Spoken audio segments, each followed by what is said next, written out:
Днес ние трябва да намерим точния акцент в това какво ни е дал април 1876 година, тогава, какво ни дава днес и какво ние трябва да пренесем в бъдещето. Какво ни е дал тогава? Дал ни наченки на държавността при временно правителство, пръв министър-председател, дал ни е армия, дал ни е знаме, дал ни е княгиня. Какво ни дава днес? Днес ни дава увереност, че българският народ, всички ние, сме силни само тогава, когато сме единни.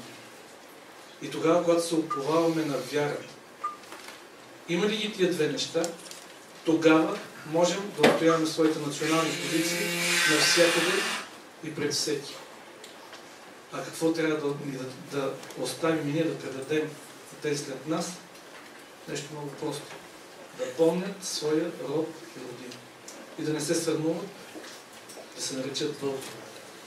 Защото онези хора преди 140 години пренебрегнаха всичко лично в името на общо благо. И те написаха едни от най-злобните страници в историята на България. Днес в тези страници се опитваме да пишем ние. И дали те ще останат и ще бъдат четени, зависи само от нас.